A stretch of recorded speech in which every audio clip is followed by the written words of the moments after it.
आई निंगबिंग और मैं publicly sworn enemies थे। मैं बिंग बिंग से नफरत करता था, हड्डियों तक नफरत। फिर एक आग लगी, मेरी लुक्स और मेरी वॉइस दोनों बर्बाद हो गईं। सब लोग मुझसे घिन करने लगे। उन्हें मैं डिस्टिंगिंग लगता था, लेकिन उसने मुझे पकड़कर कहा, श्याफेंक, डर मत, मैं यहाँ हूँ। तभी मुझे समझ आया, जिस औरत से मैं सबसे ज़्यादा नफरत करता था वही इस दुनिया में मुझे सबसे ज़्यादा प्यार करती थी। उसके मरने से पहले उसने मुझे कसकर पकड़ा हुआ था। उसके ठंडे होंठ मेरे कान के पास थे और वो भर्राई हुई आवाज़ में बोली, श्याफेंक, क्या तुम मुझसे प्यार कर सकते हो? मैं दर्द से चीख पड़ा, मैं करता हूँ। लेकिन वो कभी दोबारा ये सुन नहीं पाई। जिस दिन मैं रिबॉर्न हुआ, मैं एक अवार्ड सेरेमोनी के रेड कारपेट पर खड़ा था। वो औरत जिसका चेहरा फ्लॉलेस था, नोबल और कोल्ड, वो कार के पास खड़ी थी। बस एक नज़र और मेरी पूरी दुनिया सिर्फ उसी तक सिमट गई। मैंने बाकी सब इग्नोर कर दिया, रेड कारपेट पार किया और उसकी तरफ भागा।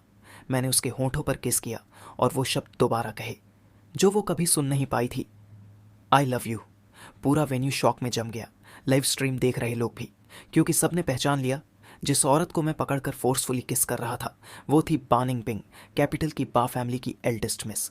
वो इतनी ऊंची और अनटचेबल थी कि लोग डेंजर जानते हुए भी उसके लिए डूबने को तैयार रहते थे। उस पल पूरा सीन डेथली साइलेंट हो गया।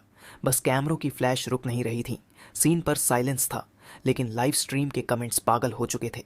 क्या लिन फांग पागल हो गया है? ये क्या कर रहा है? मेरी प्रेसिडेंट को किस करने की हिम्मत कैसे हुई? फेम के लिए इतना गिर गया? पहले लाइव स्ट्रीम में लिनहाओ को मारा, अब बॉस को किस कर रहा है? क्या किसी क्रेजी नॉवल का असर है इस पर? सिर्फ ऑडियंस ही नहीं, मेरा बेस्ट फ्रेंड और मैनेजर जो ये वो भी शॉक में था। उसे मेरे और बिंग बिंग के रिलेशनशिप का पूरा पता था। अगर बिंग बिंग कहीं दिख भी जाती तो मैं कंप्लेन करता था, हवा भी गंदी हो गई है, डिसइंफेक्टेंट लाओ। क्योंकि बचपन से मैं ल्यूरुअन को पसंद करता था और ल्यूरुअन को बिंग बिंग का हाई एंड माइटी एटीट्यूड बिल्कुल पसंद नहीं था। तो मैं भी उससे नफरत करता था बचपन से ही।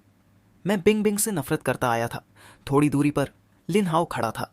उसकी आंखें सिकुड़ गईं, लेकिन उसकी आंखों के अंदर एक मॉकिंग स्माइल थी। लिन फांग सच में पागल हो गया है, अब बिंग बिंग को प्रोवोक कर रहा है। क्या उसे डर नहीं कि वो क्रेजी वुमन उसे मार डालेगी? लेकिन सबसे ज्यादा शॉक में खुद बिंग बिंग थी। जब मैं उसकी तरफ भागा, उसे लगा मैं उसे थप्पड़ मारने वाला हूं। उसने अपने बॉडीगार्ड्स को रोक दिया। वो देखना चाहती थी ये फैमिली से निकाला गया यंग मास्टर अब क्या करेगा। क्या सिर्फ ल्यू रुअन के लिए? कितना बेवकूफ़ है। और तभी मेरे स्ट्रॉन्ग आर्म ने उसकी वेस्ट को कसकर पकड़ लिया। एक यंग मैन की स्मेल उसके चारों तरफ फैल गई। बिंग बिंग थोड़ी स्टिफ हो गई। क्या इसने गलत जगह पकड़ ली? नेक पकड़ना था, वेस्ट पकड़ ली। इतना बेवकूफ़ तो है ही। उसने नीचे देखा। जैसे ही वो कुछ कोल्ड बोलने वाली थी, मैंने अचानक ऊपर देखा और अपने सॉफ्ट होंठ सीधे उसके होंठों पर रख दिए। उस पल बिंग बिंग का दिमाग ब्लैंक हो गया। क्या ये सच में? उसने हल्का सा स्वॉलो किया। उसे कुछ कहना था। उनके लिप्स के बीच उसे नमकीन कड़वाहट का टेस्ट आया। फिर उसने मेरी धीमी टूटी हुई आवाज़ सुनी, निंगबिंग, आई लव यू। इतनी फ्रैजाइल, जैसे हल्की हवा से भी टूट जाए। उसका दिल अचानक कस गया। उसने मेरा चेहरा पकड़कर पीछे खींचा। लाइव स्ट्रीम पर लोग फिर एक्सप्लॉड हो गए। ये लिन फांग बहुत शेमलेस है, मारो इसे, लिन्हो का बदला लो। बिंक बिंक ने नीचे देखा। मेरे चेहरे पर आंसुओं के निशान थे। उसका दिल जोर से सिकुड़ गया। सब लोग सांस रोके इंतजार कर रहे थे कि वो मुझे जोरदार थप्पड़ मारेगी, लेकिन बिंग बिंग के होंठ हल्के से हिले। उसने मेरे गाल को छुआ और मेरे आंसू पोंछ दिए। फिर धीरे से बोली, रो क्यों रहे हो? रोते हुए तुम अच्छे नहीं लगते। सब लोग पूरी तरह कंफ्यूज हो गए। ये टोन थोड़ा केयरिंग नहीं लग रहा? सब लोग एक दूसरे को देखने लगे। रिपोर्टर्स के कैमरास ऑलमोस्ट फटने वाले थे लगातार फ्लैशेस से। लाइव स्ट्रीम के कमेंट्स और तेज हो गए, इतना कि स्ट्रीम ही डिस्कनेक्ट हो गई। नेटिजन्स परेशान। अगर एल्डेस्ट मिस उसे नहीं मारेगी तो मुझे नींद नहीं आएगी। लेकिन मुझे आसपास की कोई आवाज़ सुनाई ही नहीं दे रही थी। मेरी पूरी दुनिया बस निंगबिंग थी। मैंने अपने होंठ काटे। मेरी आवाज़ भारी और टूटी हुई थी। मैं रो रहा हूँ क्योंकि मैंने तुम्हें बहुत मिस किया। मैंने उसे कसकर पकड़ लिया। मेरी आंखें आंसुओं से धुंधली थीं।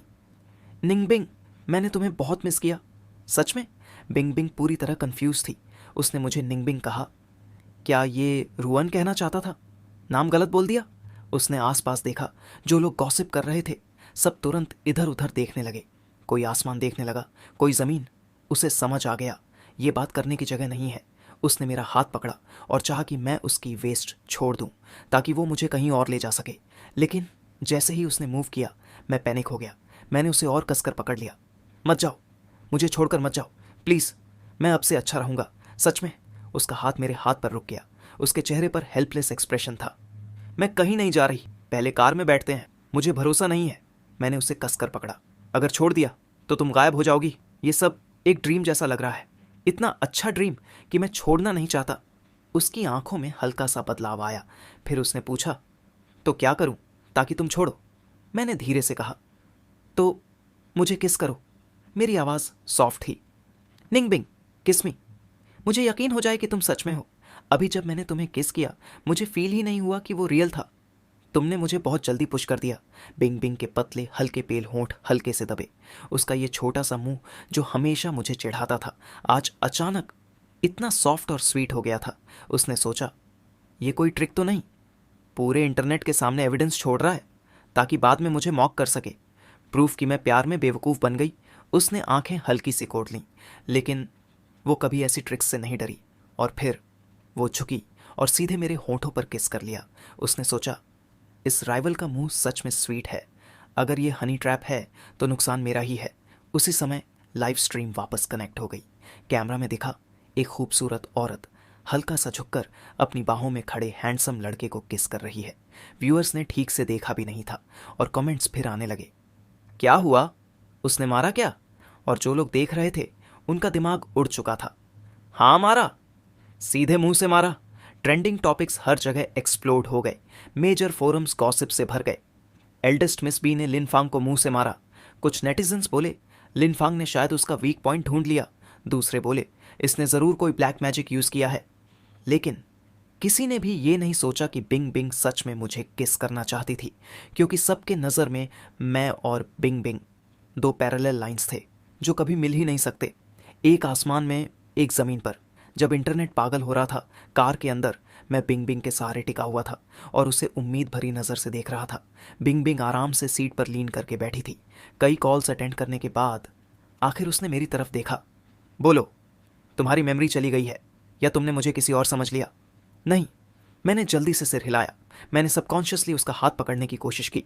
उसका चेहरा तुरंत डार्क हो गया। टच मत करो, सीधे बैठो। वो अभी अभी मुझसे छूटी थी और अब मैं फिर उसे पकड़ने की कोशिश कर रहा था। इसको क्या बीमारी हो गई है? उसने पूछा। क्या तुम लियू यान के साथ भी ऐसे ही थे? मेरी मूवमेंट रुक गई। मेरी उंगलियां जो उसकी स्लीव को छू रही थीं धीरे से वापस चली गईं। मैंने उसकी तरफ देखा। मेरी आंखें नम थीं, चेहरे पर हर्ट साफ दिख रहा था। बिंग बिंग ने भौहें सिकोड़ी। मेरी आंखों में भरे हुए प्यार को देखकर कुछ तो गलत था। ये वही राइवल है? उसने आंखें सिकोड़कर पूछा। तुमने मुझे गलत नहीं पहचाना? तो बताओ मैं कौन हूं? मैंने धीरे से कहा। तुम बा निनिंगबिंग हो। तुम मेरी निनिंगबिंग हो। उसका दिल एक पल के लिए रुक सा गया। उसने धीरे से अपना हाथ मेरे माथे पर रखा। तुम्हें बुखार है? बुखार में बेवकूफ़ हो गए हो क्या? उसका हाथ थोड़ा ठंडा था। मुझे उसके आखिरी पल याद आ गए। उसका ठंडा आलिंगन। मेरी उंगलियां धीरे से कस गईं। नहीं, उसने हाथ वापस खींच लिया। अपने हाथ क्रॉस करके मुझे देखने लगी। तो अब कौन सा नया खेल खेल रहे हो? मुझे टॉर्चर करने का नया तरीका? फिर उसे अचानक कुछ याद आया। अगर मुझे सही याद है, कल लिन फैमिली की पार्टी है और वो लू रुयान, उसने रिंग खरीद ली है। शायद कल लिनहाओ को प्रपोज करेगी। 1 महीने पहले लिनहाओ की किडनैपिंग के बाद सारे सबूत मेरी तरफ इशारा कर रहे थे। लिन फैमिली ने पब्लिकली मुझे निकाल दिया। मेरा एंगेजमेंट भी ली रुयान के साथ टूट गया। बिंग बिंग के होंठ हल्के से ठंडे मुस्कान में मुड़े। उसकी नज़र और ठंडी हो गई। लिन फांग, तुम मुझे यूज़ करना चाहते हो लू रुयान को प्रोवोके करने के लिए? कार से उतरने से पहले उसने मुझे लिनहाओ को मारते हुए देखा था। उस समय वो थोड़ी वरीड थी क्योंकि मैं बैड टेम्पर वाला था, लेकिन पब्लिक में इतना रेकलेस कभी नहीं था। उसे लगा था ये सब ल्यूरुआन की वजह से है, इसलिए वो जल्दी से कार से उतरी ताकि अगर कोई मुझे ट्रबल दे तो वो इंटरवीन कर सके। लेकिन उसी ने मुझे मौका दे दिया कि मैं उसे ही ट्रबल में डाल दूं। अभी के 2 केसेस याद करके वो मुझे सार्कास्टिक नज़र से देखने लगी। लिनफांग, ल्यूरुयान के लिए तुम सच में इतना नीचे गिर सकते हो? जैसे ही वो सोच रही थी कि इस इडियट को कार की विंडो से बाहर फेंक दे या नहीं, मैंने उससे पूछा, ल्यू रुयान कौन है? मैं उसे नहीं जानती। बिंग बिंग 2 सेकंड्स के लिए चुप रही। उसने सिर घुमाया और ड्राइवर सीट पर बैठे जांग युकियाओ से कहा, नंबर 10 मेंटल हॉस्पिटल चलो। Yes, 3rd miss. Zhang Yuqiao ने बिना 1 सेकंड गंवाए स्टीयरिंग घुमा दिया। मैंने थोड़ा सोचा, शायद उसे सच में लगा कि मैं पागल हो गया हूँ। अब रीबर्थ के बाद मैं पैनिक से बाहर आ चुका था और काम हो गया था। अगर एमनीशिया प्रिटेंड करना उसे मुझ पर ट्रस्ट करने में मदद करे तो ये बुरा नहीं था। वैसे भी मुझे उन लोगों से कोई फर्क नहीं पड़ता। इसी सोच में था कि बिंग बिंग ठंडी आवाज में बोली, तुम्हें एक लास्ट चांस दे रही हूँ।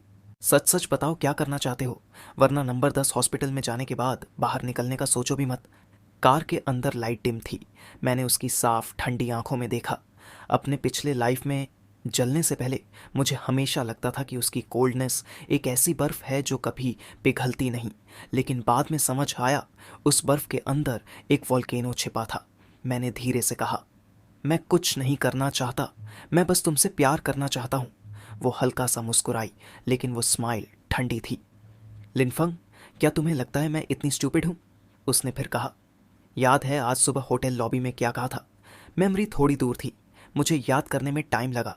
उस सुबह वो एलिवेटर से बाहर आई थी और जब हम पास से गुजरे मैंने जोई से कहा, इस एलिवेटर में बहुत प्रिटेंशनिस्ट स्मेल है, सफोकेटिंग है, जल्दी परफ्यूम स्प्रे करो। इतना कहकर मैंने उसे ग्लेयर भी किया था। ये सोचते ही मेरी आंखें फ्लिकर हुईं। बिंग बिंग हंसी, ये गिल्टी फेस, लगता है याद आ गया। अगले ही सेकंड मैंने ब्लैंक फेस बना लिया। नहीं, मुझे याद नहीं। मैंने सिर टिल्ट किया और उसकी तरफ देखा। क्या मैंने सच में ऐसा कहा? मुझे तो याद है मैंने कहा था, तुम बहुत ब्यूटीफुल हो और तुम्हारी स्मेल बहुत अच्छी है, मुझे तुम बहुत पसंद हो, मैं तुमसे बहुत प्यार करता हूँ। बिंग बिंग ने हेल्पलेस एक्सप्रेशन दिया। उसने हल्के से मेरे फॉरहेड पर फ्लिक किया। लिनफंग, यहाँ डम बनने का एक्ट मत करो, मैं इस एक्ट में नहीं आने वाली। मैंने आंखें झपकाईं, फॉरहेड पकड़ते हुए कहा, तो तुम किस एक्ट में आती हो? बिंग बिंग ने ठंडे टोन में कहा, मैं किसी में नहीं आती। उसके वर्ड्स पूरे भी नहीं हुए थे कि उसकी प्यूपिल्स हल्की सी कंट्रैक्ट हो गई। मेरे लिप्स फिर से उसके लिप्स पर थे। 3 सेकंड्स बाद मैं थोड़ा पीछे हटा और धीरे से पूछा, तो इसमें गिरती हो? बिंग बिंग ने सबकॉन्शियसली सलाइवा निगला। नहीं। उसके सेंटेंस पूरा होने से पहले ही मैंने फिर उसे किस किया। इस बार मेरे सॉफ्ट वार्म लिप्स हल्के से उसके लिप्स को छू रहे थे। वो मेरी सांस तक महसूस कर सकती थी। एक अजीब सी नंबिंग फीलिंग उसके लिप्स से लेकर स्पाइन तक फैल गई। उसका पूरा शरीर जैसे ढीला पड़ने वाला था। अचानक बिंग बिंग को होश आया। उसने तुरंत मेरा फेस पकड़कर मुझे पीछे खींच लिया। लिनफंग, मैंने उसकी बात बीच में ही काट दी। मेरी वाटरी आईज सीधा उसकी आंखों में देख रही थी। अगर ये भी इनफ नहीं है तो निंग बिंग, अपना माउथ खोलो, मुझे किस करने दो। मेरे हाथ उसकी नेक के चारों तरफ चले गए। मैंने एक्सपेक्टेंटली पूछा, ओके? ड्राइवर सीट पर बैठी चांग युकियाओ के कान खड़े हो गए। उसका दिल अंदर से चिल्ला रहा था, dam dam, of course okay. Third miss, जल्दी माउथ खोलो, आपका स्प्रिंग फाइनली आ गया। लेकिन बिंग बिंग की आंखें अनकंट्रोलेबली मेरे लिप्स पर टिक गईं। ओपन हर माउथ, लेट हिम किस। ये वर्ड्स उसके लिप्स तक आ गए थे, लेकिन जब उसने माउथ खोला तो जो निकला वो था, हेल नो। मेरी आंखों की चमक तुरंत बुझ गई। मैंने थोड़ा पाउट किया, क्लियरली अनहैप्पी। बिंग बिंग ने डीप ब्रेथ लिया, खुद को मेरे चार्म में आने से रोका। क्या तुम्हें लगता है सिर्फ हैंडसम होने से तुम पिटीफुल एक्ट कर सकते हो? उसकी लंबी उंगली ने मेरे फॉरहेड को पोक वेंट किया, मुझे थोड़ा दूर धकेलते हुए। उसका टोन बहुत फर्म था। ये सब किसने सिखाया तुम्हें? ल्यू रू यान। फिर उसने ठंडे टोन में कहा, लिनफंग, तुम्हारी बस इतनी ही पोटेंशियल है। 10 साल उसके साथ रहकर बस इतना ही सीखा। मैंने भौहें चढ़ाईं। मैंने कहा ना, मैं ल्यू रू यान को नहीं जानता। तुम बार बार उसका नाम क्यों ले रही हो?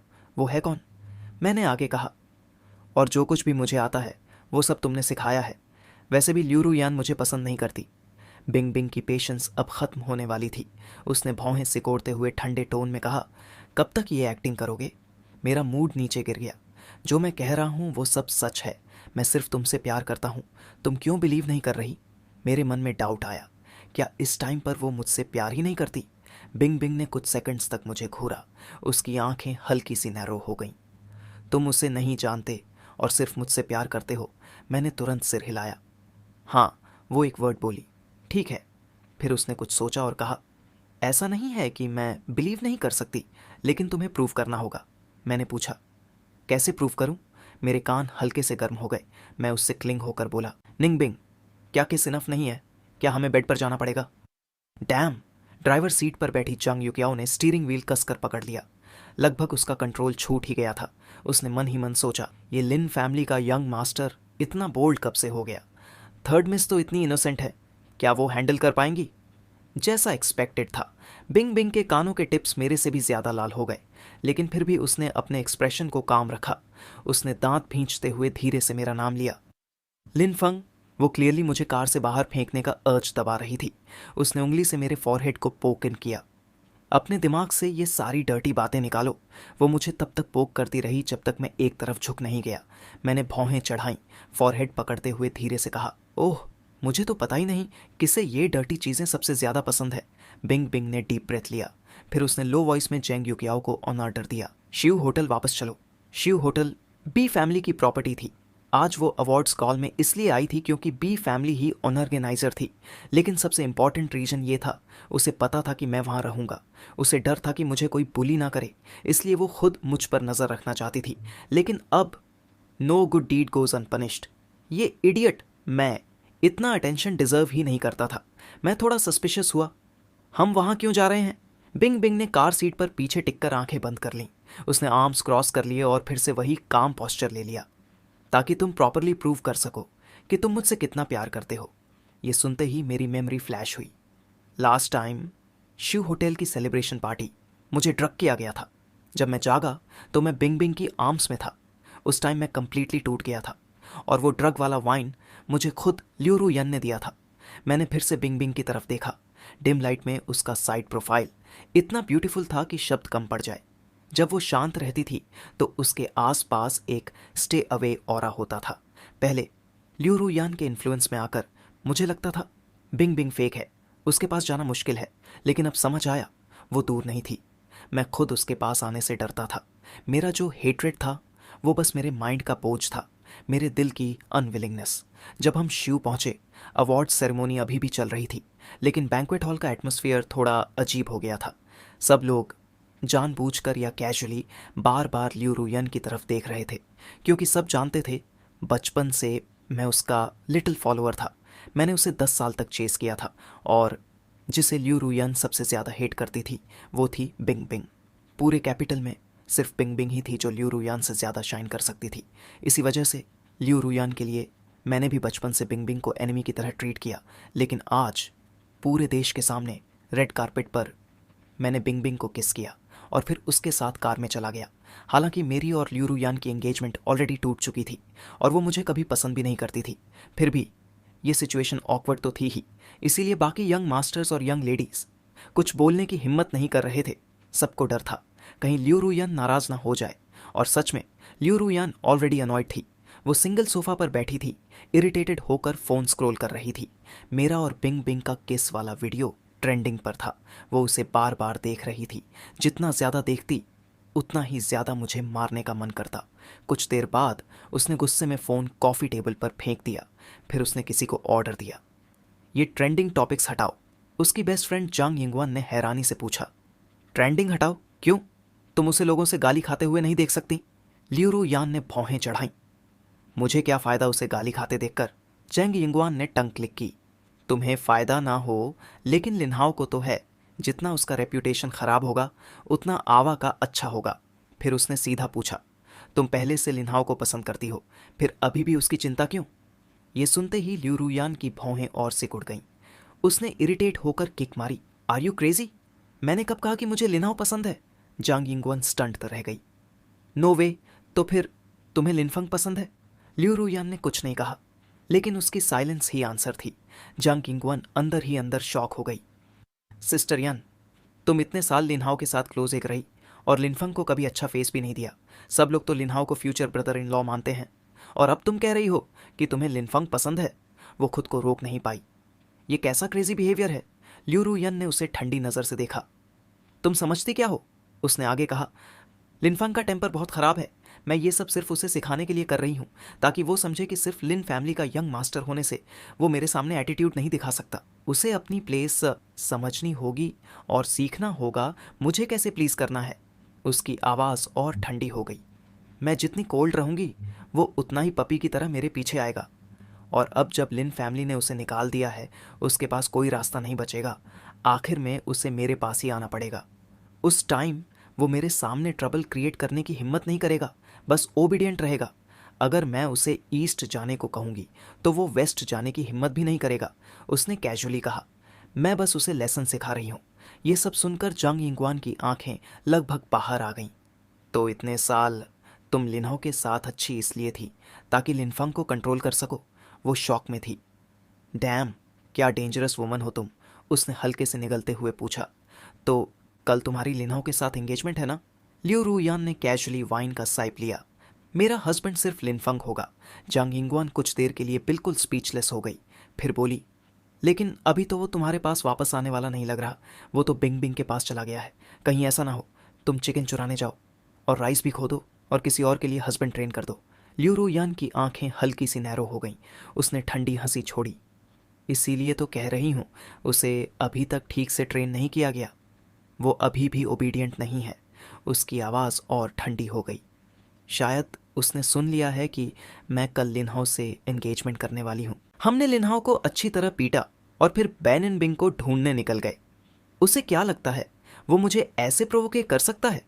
उसे ये सोचने की भी ज़रूरत नहीं पड़ी कि बेनिंग बिंग जानती है वो मेरा आदमी है। क्या वो उसे ज़रा भी इंपॉर्टेंस देगी? वो तो बस ह्यूमिलिएशन मांग रहा है। अपना वाइन ग्लास नीचे रखते हुए लियू रुअन ने कैजुअली कहा, ज़्यादा टाइम नहीं लगेगा, वो खुद वापस आएगा मुझसे माफ़ी मांगते हुए। और उस वक्त जिस मुंह को बानिंग बिंग ने किस किया है, मैं उसे ज़रूर।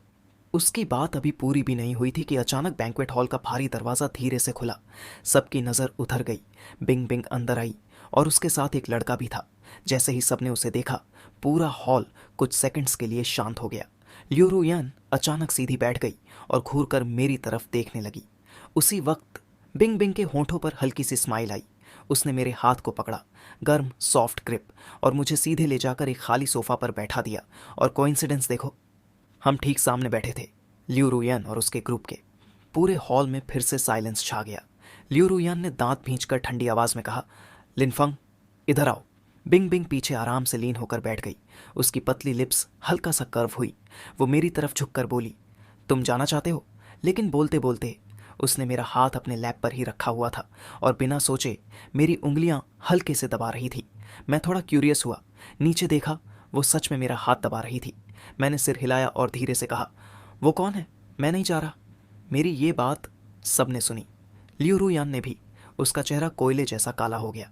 लिनफंग, आखिरी बार कह रही हूँ, इधर आओ। बिंग बिंग ने थोड़ा सा सिर टेढ़ा किया और मेरे कान के पास धीरे से फुसफुसाई, लिनफंग, तुमने कहा था ना कि तुम मुझे पसंद करते हो, मुझे किस करना चाहते हो? उसकी आवाज़ बहुत काम थी, लेकिन अंदर चैलेंज साफ था। तो क्या तुम हिम्मत रखते हो लियू रूयान के सामने मुझे किस करने की? तभी मुझे समझ आया, ये उसका प्रूफ था। उसे अभी भी लगता था कि मैं उसे सिर्फ लियू रूयान की वजह से यूज़ कर रहा हूँ। और वो सोच रही थी, मैं उसके सामने उसे किस करने की हिम्मत नहीं करूँगा।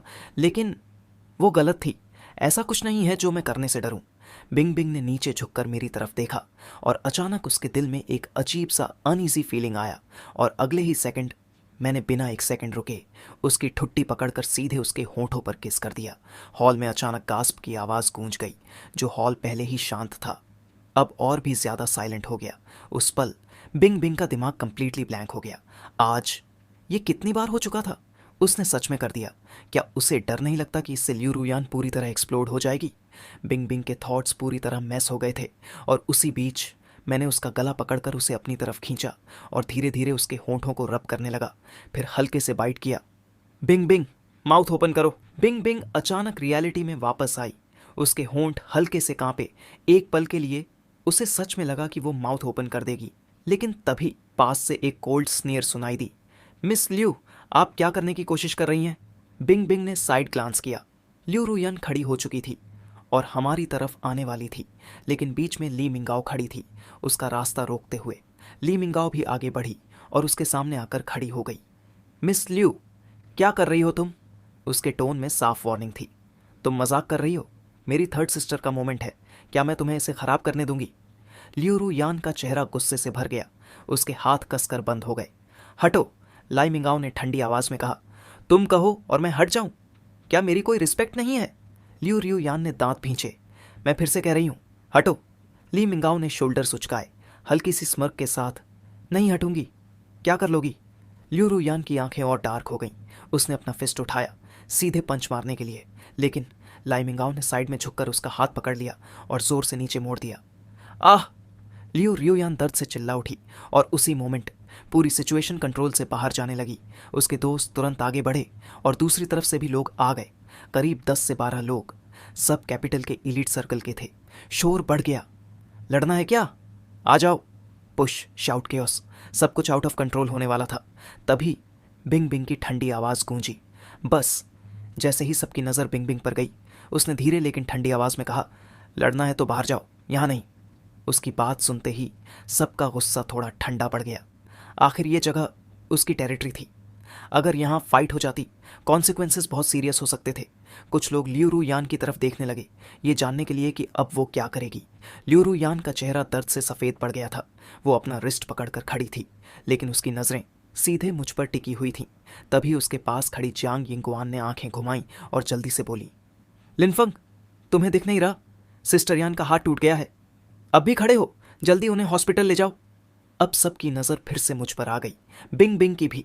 मैं एक पल के लिए रुका, फिर चुपचाप सिर झुका लिया, जैसे मैंने कुछ सुना ही नहीं। बिंग बिंग मुझे देख रही थी, मेरा छोटा सा सिर झुका हुआ था, पूरी तरह इग्नोर करते हुए। क्या वो सही थी? क्या सच में मैं बदल गया हूँ? उधर लियू रूयान अब खुद को रोक नहीं पाई। जब से मैं हॉल में आया था, मैंने उसे एक बार भी नहीं देखा था। पहले ऐसा नहीं था। पहले जहाँ भी वो होती थी, मेरी नज़र हमेशा उसी पर रहती थी। उसके अंदर एक अजीब सी घबराहट उठी, जैसे कुछ उसके कंट्रोल से बाहर जा रहा हो। उसने दर्द दबाते हुए दांत भींच कर कहा, लिनफंग, अगर तुम्हारा ड्रामा ख़त्म हो गया हो तो इधर आओ। आज की बात मैं जाने दे सकती हूँ। उसका टोन जैसे वो कोई फेवर दे रही हो। तभी मैंने पहली बार आज रात उसकी तरफ देखा। 2 सेकंड्स तक उसे देखा, फिर मैं खड़ा हुआ और उसकी तरफ चलने लगा। लियू रू यान की आंखों का अंधेरा हट गया और उसकी जगह एक हल्की सी जीत वाली स्माइल आ गई। उसे पता था मैं बस उसे प्रोवोक कर रहा था। बाकी लोग चुप थे, सब ने रास्ता दे दिया। लाई मिंगाओ एक पल के लिए हेजिटेट हुई, फिर साइड हो गई और धीरे से सिर हिलाया। सीरियसली, इस लड़के का टेस्ट इतना ख़राब कैसे हो सकता है? मेरी थर्ड सिस्टर किस बात में कम है उस लियू रू यान से? उधर बिंबिंग की लैशेज हल्की सी कांपी। उसने अपनी नज़र नीचे कर ली। वो चाहती थी मुझे रोक ले, बस एक हार्श वर्ड कहती तो मैं रुक जाता, लेकिन किसी और के एक शब्द पर मैं तुरंत उसके पास जा रहा था। इडियट, उसने मन ही मन कहा। इतने सालों में तुम्हें इसकी आदत हो जानी चाहिए थी, लेकिन आज मैंने उसे इतनी बार यूज़ किया था कि उसे एक पल के लिए इल्यूजन हुआ कि शायद मैं सच में उसे देखने लगा हूँ। उसने धीरे से सांस ली। Forget it. वो भी खड़ी हो गई जाने के लिए, लेकिन जैसे ही उसने 2 कदम लिए, पीछे से अचानक एक दबा हुआ दर्द भरा साउंड आया। उह! बिंग बिंग ने भौहें सिकोड़ी और पीछे मुड़ी। उसने देखा मैं लियू रू यान के सामने खड़ा था और अभी अभी मैंने अपना पैर वापस खींचा था। स्पष्ट था मैंने उसे किक मारा था। फिर मैंने सिर घुमाकर बिंग बिंग की तरफ देखा। मेरी आंखें बिल्कुल साफ थीं। वो लियू रू यान है ना? तुम उसके बारे में बहुत केयर करती हो। मैंने हल्का सा सिर टेढ़ा किया। तो अगर मैं ऐसे प्रूफ दूं तो ठीक है ना, निंगबिंग? निंगबिन का दिल एक पल के लिए रुक गया। क्या सच में इसकी मेमोरी चली गई है? मैंने पलकें झपकाईं और उसकी तरफ हाथ बढ़ाया। मेरे पैर में क्रैम्प आ गया। निंगबिंग, मुझे उठा लो। पूरा बैंक्वेट हॉल अजीब तरीके से शांत हो गया। सिर्फ लियू रू यान की दर्द भरी सांसें सुनाई दे रही थीं। बिन बिन कुछ सेकंड्स तक मुझे चुपचाप देखती रही। फिर सबकी नज़रों के सामने वो मेरी तरफ चली आई। बिना कुछ बोले वो झुकी और मुझे धीरे से अपनी बाहों में उठा लिया। मैंने तुरंत उसके गले में हाथ डाल दिए और उसकी तरफ देखकर मुस्कुराया। उधर लियू रू यान का दर्द थोड़ा कम हुआ था, लेकिन उसका चेहरा पूरी तरह ट्विस्टेड था गुस्से से। वो हमें घूरते हुए चिल्लाई, बिंग बिंग, उसे नीचे रखो, वो मेरा है। उसके दिल में एक बुरा सा एहसास उठ रहा था। अगर बिंग बिंग मुझे ले गई तो वो सच में मुझे खो देगी। लेकिन बिंग बिंग ने बस हल्का सा सिर टेढ़ा किया और उसे देखा। उसके होंठों पर एक खुश स्माइल आ गई। अब से ये मेरा है। निंगबिंग हल्का सा हंसी और मुझे अपनी बाहों में उठाकर चलते हुए बाहर ले गई। आखिर में उसने मुझे हॉस्पिटल ही ले गई, बस ये चेक करने के लिए कि कहीं सच में मेरे दिमाग में कोई प्रॉब्लम तो नहीं है। कार में बैठते ही उसने मुझे नीचे बैठा दिया। मैं फिर से उसके कंधे पर झुकना चाहता था, लेकिन उसने ठंडे स्वर में कहा, सीधा बैठो। मैंने मुंह फुला लिया। क्या निंगबिंग को मुझे उठाना पसंद है? निंगबिंग कार की सीट पर पीछे टिककर कैजुअली बोली, पहले भी तुम लू रू यान के साथ ऐसे ही क्लिंगी थे। फिर उसने मुझे ऊपर से नीचे देखा। ठीक से बोल भी नहीं सकते, जैसे हड्डियां ही नहीं हैं, बस दूसरों पर टिकना है। मैंने भौहें सिकोड़ लीं और धीरे से कहा, तुम बार बार उसका नाम क्यों लेती हो? मेरा प्रूफ काफ़ी नहीं था। निंगबिंग ने कोई जवाब नहीं दिया, बस खिड़की के बाहर देखने लगी, जैसे बात करने का मन ही नहीं। क्या उसे अभी भी लूरुयान की बात करनी थी? मैंने उसे इतने सालों तक पसंद किया था, क्या वो सच में सब भूल गई?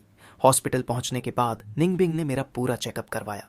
बाकी सारे टेस्ट्स ठीक थे, लेकिन जब साइकेट्रिक टेस्ट आया तो डॉक्टर ने बहुत सारे सवाल पूछे।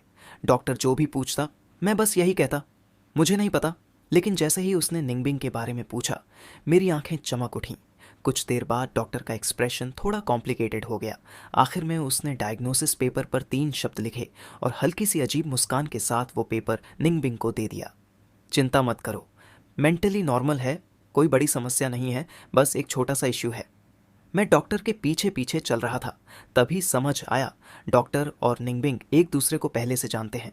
डॉक्टर ने मुड़कर कहा, मैं बिजी हूँ, तुम लोग जा सकते हो। मैंने कहा, थैंक यू। फिर वो अपने ऑफिस में चला गया। मैं निंगबिंग के पास गया और इनोसेंट आंखों से पूछा, डॉक्टर ने क्या कहा? निंगबिंग ने थोड़ा अजीब एक्सप्रेशन के साथ पेपर मुझे दे दिया। मैंने उसे देखा और नीचे लिखा डायग्नोसिस पढ़ा, लव सिक ब्रेन। मैंने सिर हिलाया, ये डॉक्टर काफ़ी प्रोफेशनल है। निंगबिंग का एक्सप्रेशन और भी कॉम्प्लिकेटेड हो गया। पूरे चेकअप के बाद साफ था, मेरे शरीर में कोई प्रॉब्लम नहीं थी, लेकिन यही सबसे बड़ी प्रॉब्लम थी। अगर मैं जानबूझकर उसके करीब आने की एक्टिंग कर रहा था तो मेरा मकसद क्या था? अगर लूरुयान नहीं तो और क्या चीज़ मुझे मजबूर कर सकती थी कि मैं अपनी ही नफरत भूलकर उसके पास आऊं? और अगर मैं एक्टिंग नहीं कर रहा तो क्या कोई इंसान एक ही दिन में इतना बदल सकता है? निंगबिंग खुद को रोक नहीं पाई। उसने हाथ उठाकर मेरे सिर पर 2 बार थपथपाया, जैसे चेक कर रही हो कहीं सच में कोई सूजन तो नहीं। फिर बोली, सुबह एलिवेटर में तुम्हारा सिर फंस गया था क्या? मैंने हेल्पलेस होकर कहा, तुम सार्केज्म थोड़ा और ऑब्वियस कर सकती हो। फिर मैंने सीधा पूछा, तुम बस ये क्यों नहीं मान लेती कि मैं सच में तुम्हें पसंद करता हूं? निंगबिंग ने हाथ वापस खींच लिया और सीधी खड़ी हो गई। तुम ही बताओ, अगर तुम मेरी जगह होते तो क्या मानते? मैं चुप हो गया। सच बात तो ये थी, मैं भी पहले ये नहीं मानता था कि वो मुझे पसंद करती है। उस आग वाली घटना से पहले मैंने होंठ भींचे और ऑनेस्टली कहा, असल में मैं हमेशा से तुम्हें पसंद करता हूँ। आज अचानक नहीं, हमेशा से। निंगबिंग की आंखें थोड़ी सिकुड़ गईं। उसे हमेशा शब्द पर थोड़ा डाउट हुआ। मैंने नज़रें नीचे कर लीं और धीरे से कहा, बस पहले मैं हिम्मत नहीं कर पाया। तुम बहुत आउटस्टैंडिंग हो, बहुत खूबसूरत। इतने सारे लड़के तुम्हें पसंद करते हैं और तुमने कभी मुझे अच्छे से देखा भी नहीं। मेरी आवाज़ में साफ डिसअपॉइंटमेंट था। निंगबिंग थोड़ी कंफ्यूज हो गई, फिर बोली, लिनफांग, विक्टिम बनने का ड्रामा मत करो। तुम ही थे जिसने मुझे कभी अच्छे से नहीं देखा। मैंने तुरंत जवाब दिया, वो अनरिक्विटेड लव था, प्यार से पैदा हुई नफरत। तुम थोड़ा सा गिव इन नहीं कर सकती? इतनी अग्रेसिव क्यों हो? मैं यहां सीरियसली कन्फेस कर रहा हूं। निंगबिंग चुप हो गई। उसने अपने अंदर की इरिटेशन दबाई, फिर मुड़ी और चलने लगी। मैं वहीं खड़ा रहा, उसकी पीठ को देखते हुए। जब वो लगभग 10 मीटर दूर चली गई, मैंने उसे पुकारा, निंगबिंग। वो रुक गई और मुड़कर मुझे देखने लगी। मैंने उसे बेबस नज़रों से देखा और कहा, मेरे पैर में दर्द है, मैं चल नहीं सकता, मुझे उठाओ। आवाज़ में साफ वाइनिंग था, लेकिन टोन में कमांड भी छिपा था। निंगबिंग ने जैसे ही सुना, उसे समझ आ गया, मेरी प्रिंसेस सिकनेस फिर से एक्टिवेट हो गई है। वो ठंडे स्वर में बोली, अगर चल नहीं सकते तो मत चलो, जिसे उठाना है वो उठा ले, मैं नहीं उठाऊंगी। इतना कहकर वो फिर से चलने लगी। मैंने होंठ भींच लिए और वहीं खड़ा रहा, बिना कुछ कहे। निंगबिंग ऐसे ही करीब 10 मीटर और चल गई। जैसे ही वो एलिवेटर तक पहुंचने वाली थी, उसने आंखें बंद की और धीरे से गाली दी, डैम इट। फिर वो मुड़ी और तेजी से वापस आई। बिना कुछ बोले उसने मुझे सीधा उठा लिया और मेरे कान के पास दांत भींच कर बोली, लिनफांग, पिछले जन्म में मैंने ज़रूर तुम्हारा कोई कर्ज लिया होगा। मैंने तुरंत रिफ्लेक्स में अपनी बाहें उसके गले के चारों ओर डाल दीं, उसके करीब झुककर उसके सॉफ्ट गाल पर किस कर दिया और धीरे से कहा, नहीं, कर्ज तो मैं निंगबिंग का हूँ। मेरे होंठ उसके कान के पास थे, मेरी सांस उसकी नाक को हल्के से छू रही थी। उसके दिल की इरिटेशन का थोड़ा हिस्सा वहीं ख़त्म हो गया। वो बोली, तुम मुझ पर कर्जदार हो तो तुम्हें मुझे उठाना चाहिए। कभी देखा है कि डेटर क्रेडिटर के सामने ऐसे एटीट्यूड दिखाए? मैंने पूरी सीरियसनेस से जवाब दिया, जनरली क्रेडिटर्स के लिए डेट वसूल करना आसान नहीं होता। जितना बड़ा कर्ज उतना मुश्किल रिकवरी। इसलिए क्रेडिटर को डेटर को अच्छे से ट्रीट करना पड़ता है ताकि धीरे धीरे कर्ज वापस मिले। निंगबिंग हल्का सा हंसी, तुम्हारी लॉजिक बहुत ट्विस्टेड है। मैं फिर से उसके कान के पास झुक गया और धीरे से फुसफुसाया, निंगबिंग का जो कर्ज मैं हूँ वो बहुत बड़ा है। इसलिए निंगबिंग, मुझे पूरी ज़िंदगी प्यार से रखो। मेरे साथ रहो, तभी मैं ये कर्ज धीरे धीरे चुका पाऊंगा। निंगबिंग ने अपनी नजरें नीचे की और मुझे घूरते हुए पूछा, लिनफांग, तुम्हें पता है पूरी जिंदगी का मतलब क्या होता है? मैंने उसकी आंखों में देखकर वर्ड बाय वर्ड कहा, पूरी जिंदगी मतलब जीवन और मृत्यु तक कभी साथ न छोड़ना। अब हम दोनों एक ही अपार्टमेंट कॉम्प्लेक्स में रहते हैं। जब मुझे लिन फैमिली ने घर से निकाल दिया था, कुछ समय के लिए मेरे पास रहने की कोई जगह नहीं थी। ये घर जो याय ने मेरे लिए रेंट पर लिया था, बाद में मुझे पता चला ये अपार्टमेंट एक्चुअली निंगबिंग का ही है। उसी ने सीक्रेटली किसी से कहलवाकर जो ये को ये घर सस्ते में दिलवाया था। निंगबिंग मुझे घर तक छोड़कर आई, लेकिन मैं फिर भी उसे परेशान करने लगा। क्या मैं तुम्हारे घर नहीं रुक सकता? निंगबिंग ने बस एक नज़र डाली और बोली, श्यांग, अपनी हद में रहो, मैंने धीरे से कहा। ओह। फिर मैं चलने लगा, हर 3 कदम पर पीछे मुड़कर उसे देखने लगा, जैसे उसे छोड़कर जाना बिल्कुल भी नहीं चाहता। निंगबिंग की आंख हल्की हल्की फड़क रही थी, लेकिन वो बस आर्म्स क्रॉस करके एलिवेटर के पास खड़ी रही, पूरी तरह अनमूव्ड। आखिरकार जब मुझे समझ आ गया कि वो सच में मुझे अपने घर नहीं बुलाएगी, मैंने मजबूरी में अपने दरवाजे के अंदर कदम रखा। जैसे ही मेरा दरवाज़ा बंद हुआ, निंगबिंग का जो फोर्स्ड एक्सप्रेशन था वो तुरंत टूट गया। उसने गर्दन थोड़ा घुमाई और हाथ उठाकर अपने स्टिफ गालों को रब किया। उसके होठों के कोने हल्के से ऊपर उठे, फिर तुरंत नीचे भी गिर गए। उसे बस यही लग रहा था, ये एक शाम उसके पिछले 23 सालों से भी ज्यादा भारी थी। हर तरह की इमोशंस लगातार ऊपर नीचे हो रही थी। अभी भी हॉस्पिटल के एलिवेटर में मैंने जो कहा था, उसी की वजह से उसका दिल तेजी से धड़क रहा था। आज का दिन उसे सपना जैसा लग रहा था, कोई रियलिटी का फील ही नहीं था। उसे ये भी समझ नहीं आ रहा था अब मुझे फेस करने के लिए उसे कौन सी इमोशन रखनी चाहिए। अगर मैं बस एक्टिंग कर रहा हूं तो, अगर मैं सिर्फ उसके साथ खेल रहा हूं तो। उसे कुछ समझ नहीं आ रहा था। मेरे एक्शंस, मेरे वर्ड्स, उसके अंदर सालों से दबा हुआ ग्रीड, लालच, इन चाहत अचानक बाहर आ गया था। भगवान ही जानता है अभी थोड़ी देर पहले उसने खुद को कितना कंट्रोल किया ताकि वो मुझे अपने घर ले जाने की इच्छा को दबा सके। निंगबिंग ने एक बार फिर पीछे मुड़कर देखा, मेरे टाइटली बंद दरवाजे की तरफ। फिर वो मुड़ी, ऊपर अपने घर चली गई। वो सीधे बाथरूम में गई। ऊपर से ठंडा पानी उसके ऊपर गिरने लगा। वो खुद को काम करने की कोशिश कर रही थी, लेकिन कोई असर नहीं हो रहा था। वो ठंडी दीवार के सहारे टिक गई, सर ऊपर उठाया और धीरे धीरे गहरी सांस ली। उसके बालों से पानी की बूंदें नीचे गिर रही थीं। तभी अचानक उसके हाथ के पीछे ऐसा महसूस हुआ जैसे किसी ने जोर से खरोंच दिया हो। उसका शरीर हल्का सा कांप गया। उसकी सारी इमोशंस तुरंत ठंडी पड़ गईं। उसने भौहें सिकोड़ लीं, आंखें खोलीं और अपना हाथ उठाकर देखा। कोई घाव नहीं था, कुछ भी नहीं, लेकिन दर्द का एहसास अभी भी था और वो बिल्कुल रियल लग रहा था। निंगबिंग सोफा पर बैठ गई, अपने हाथ के पीछे को देखते हुए। उसने आंखें हल्की सिकोड़ लीं। उसे याद आया, ये दर्द बिल्कुल वैसा था जैसे किसी शार्प क्लॉज से खरोंच लगे। कुछ देर चुप रहने के बाद वो सोफा पर पीछे टिक गई और आंखें बंद कर लीं। धीरे धीरे खुद को काम करने लगी। तभी डोरबेल बजी। वो सीधी बैठ गई और दरवाजे की तरफ देखा। जैसे ही उसने स्क्रीन पर देखा, उसे एक शरारती सा चेहरा दिखा। मेरा। निंगबिंग ने आंखें बंद की, अपना माथा दबाया और हेल्पलेस होकर सांस ली। ये लड़का मुझे एक पल की शांति भी नहीं दे सकता। फिर वो खुद ही हल्का सा हंस पड़ी। असल में क्या वो खुद भी नहीं चाहती थी कि मैं आऊं? निंगबिंग उठी और दरवाज़ा खोला। दरवाजे के फ्रेम से टिककर उसने हेल्पलेस टोन में कहा, लिनफंग, तुम्हें पता है अभी कितना टाइम हुआ है? मैं उसके सामने खड़ा था। आंखों में आंसू लिए हुए मैंने अपना हाथ उसकी तरफ बढ़ाया और शिकायत भरे स्वर में कहा, लेकिन श्याओ यूयू ने मुझे खरोंच दिया। बहुत दर्द हो रहा है। मेरे हाथ की स्किन बहुत फेयर थी और उस पर जो स्क्रैच था वो काफ़ी गहरा और ख़तरनाक लग रहा था। निंगबिंग की आंखें सिकुड़ गईं। वो मेरे घाव को घूरने लगी और अनजाने में उसने हल्के से निगल लिया, क्योंकि मेरे दाहिने हाथ के पीछे वही जगह घायल थी जहां उसे कुछ देर पहले दर्द महसूस हुआ था। इतना एग्जैक्ट कोइंसिडेंस। उसने खुद को संभाला और पूछा, तुमने इसका ट्रीटमेंट किया? मैंने सिर हिलाया। कैसे करूं? निंगबिंग ने भौहें सिकोड़ लीं। तुम्हारे पास खुद कैट है, तुम्हें नहीं पता कैसे ट्रीट करते हैं। मैंने सीधा जवाब दिया, मेरे पास कैट है, लेकिन उसने मुझे कभी स्क्रैच नहीं किया, तो मुझे नहीं पता, ये नॉर्मल है।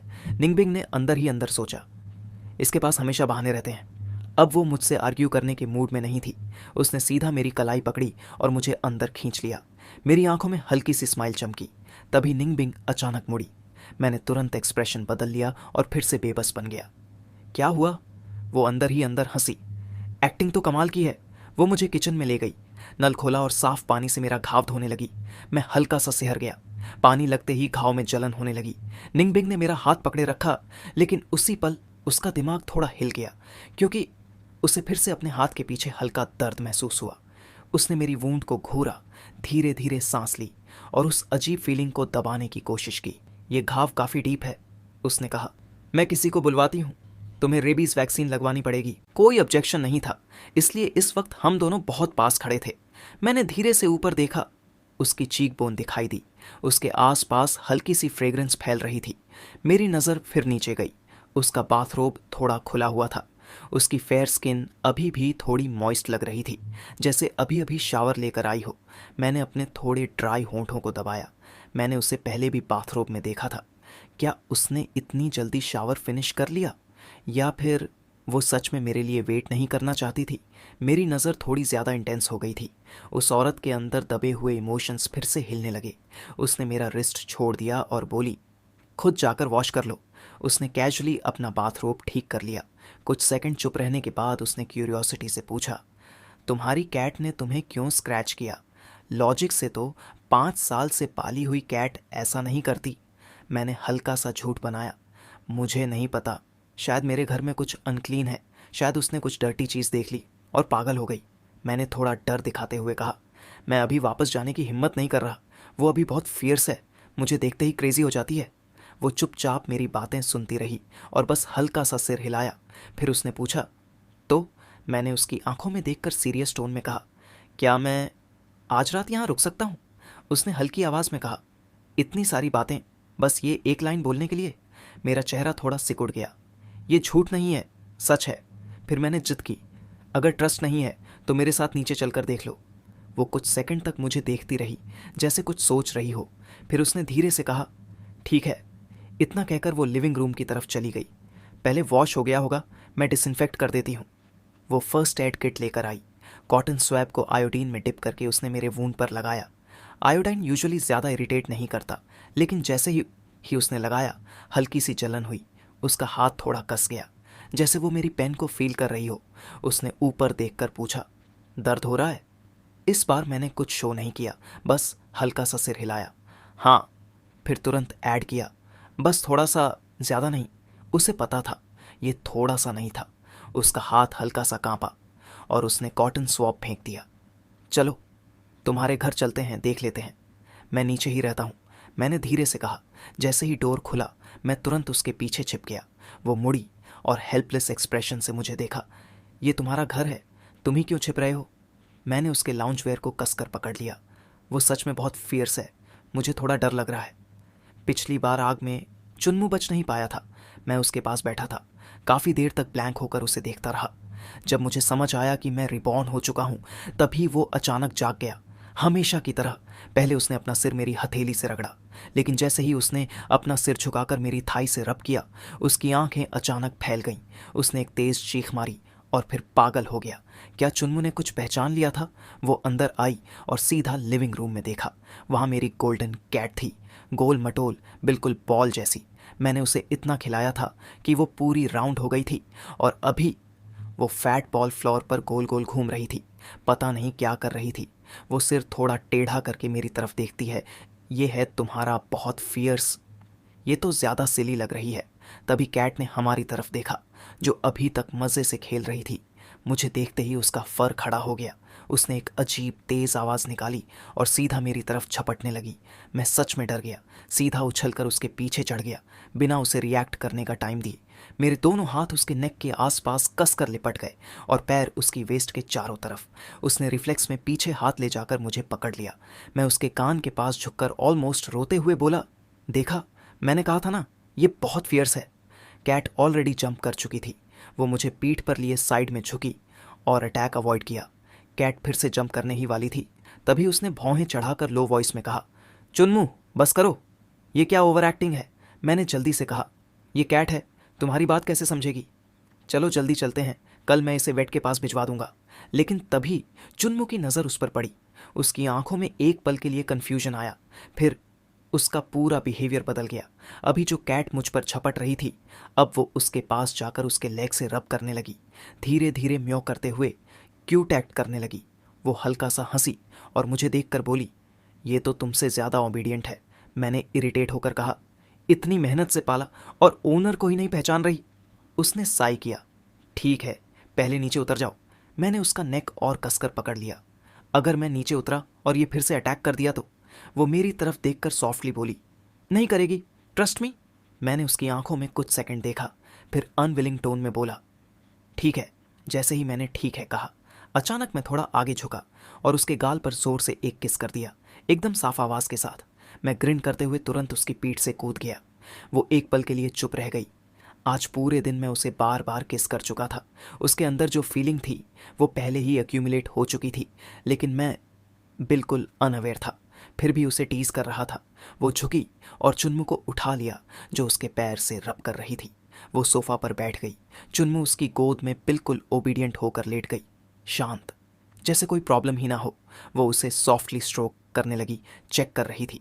मैं पास खड़ा देख रहा था।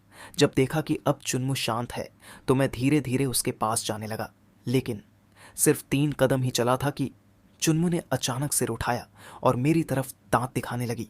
मैं वहीं फ्रीज हो गया। उसने भौहें चढ़ाई और चुन्मू के सिर पर हल्का सा थपथपाया।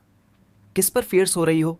चुन्मू ने हल्की आवाज में मियाऊ किया और फिर चुपचाप लेट गई, लेकिन उसकी ग्रीन आइज अभी भी मुझे देख रही थीं और फ्रेंडली बिल्कुल नहीं थी। उसने चेक खत्म किया, फिर मेरी तरफ देखा जो थोड़ी दूरी पर खड़ा था। मैंने देख लिया, इसमें कुछ प्रॉब्लम नहीं है। मैंने ऑकवर्ड होकर कहा, तो फिर ये मेरे साथ ऐसा बिहेव क्यों कर रही है? जैसे ऑनर को पहचान ही नहीं रही। उसकी नज़र थोड़ी नीचे गई और उसके दिमाग में एक थॉट आया, शायद प्रॉब्लम कैट में नहीं है, शायद प्रॉब्लम मेरे सामने खड़े इस इंसान में है। वो जनरली सुपरस्टिशियस नहीं थी, लेकिन उसने सुना था कि कैट्स बहुत स्पिरिचुअल होती हैं। अचानक उसके दिल में एक अजीब सा डाउट आया, क्या मेरे सामने खड़ा ये इंसान सच में वही है? इस थॉट से उसका हार्ट बीट थोड़ा तेज हो गया।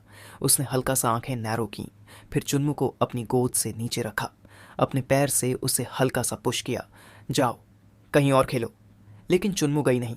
वो वापस सोफा पर चढ़ गई और उसके पास कर्ल होकर बैठ गई। उसने उसे इग्नोर किया और सीधा मेरी तरफ देखा। लिनफंग, इधर आओ। मैंने होंठ दबाए, ओबीडियंटली 2 कदम आगे बढ़ा और अपना हाथ उसके सामने बढ़ा दिया। जैसे ही मैंने अपना हाथ आगे बढ़ाया, उसने तुरंत मेरा हाथ पकड़ लिया कसकर, फिर हल्का सा फोर्स लगाकर मुझे अपनी तरफ खींचा। मैं बैलेंस खोकर उसके पास आ गया और अगले ही पल मैं उसकी गोद में बैठा हुआ था। उसकी बॉडी से आती फ्रेश फ्रेग्रेंस मुझे घेर गई। मैं थोड़ा शॉक्ड होकर उसकी तरफ देखने लगा। आज पहली बार उसने खुद मुझे इस तरह पकड़ा था। हालांकि ये थोड़ा वैसा ही लग रहा था जैसे वो अभी चुन्मू को पकड़ रही थी। उसकी उंगलियां वो धीरे से मेरी चिन को उठाती है। हिलो मत, मुझे देखने दो। हम दोनों के चेहरे अचानक बहुत पास आ गए, इतने पास कि उसकी आंखों में मेरा रिफ्लेक्शन साफ दिख रहा था। मैंने हल्का सा ब्लिंक किया। क्या देख रही हो? वो मेरी आंखों में देखती रही। अब उसे पूरा यकीन हो गया था, उसकी गोद में जो इंसान है वो सच में मैं ही हूं। उसने धीमी आवाज में कहा, लिनफंग, यहाँ अब कोई और नहीं है। मैंने कंफ्यूज होकर पूछा, तो? अब वो खुद को रोकना नहीं चाहती थी। वो धीरे धीरे मेरी तरफ झुकी। उसकी आवाज़ थोड़ी हैवी हो गई। अभी भी किस करना है? उसका एक हाथ मेरी वेस्ट के चारों तरफ आ गया, जैसे सॉफ्ट प्रिजन में मुझे लॉक कर लिया हो। मैं पूरी तरह उसकी आर्म्स में था। उसकी सांसें गर्म थीं।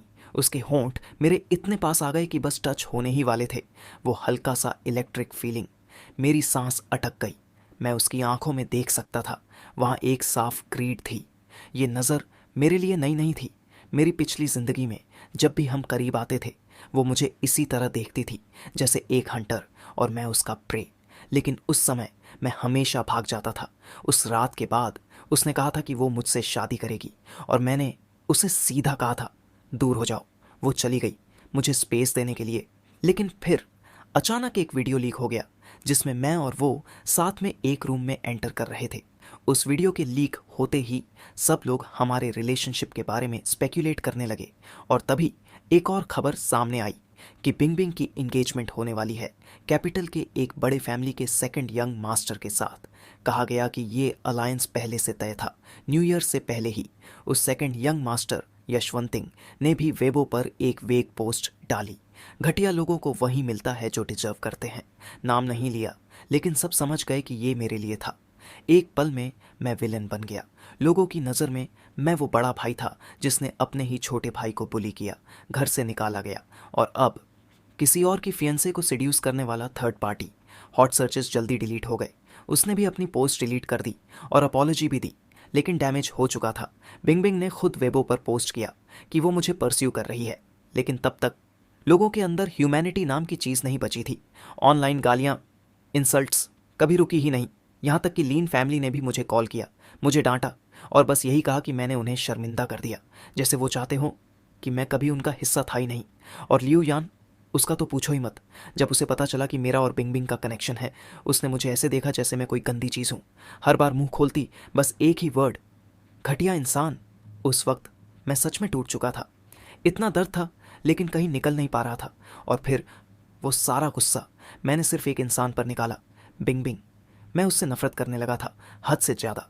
मुझे पूरा यकीन था ये सब उसी की वजह से हुआ है, इसलिए जब भी वो मेरे करीब आती मैं हमेशा कंट्रोल खो देता और उसके साथ बेहद ख़राब बिहेव करता।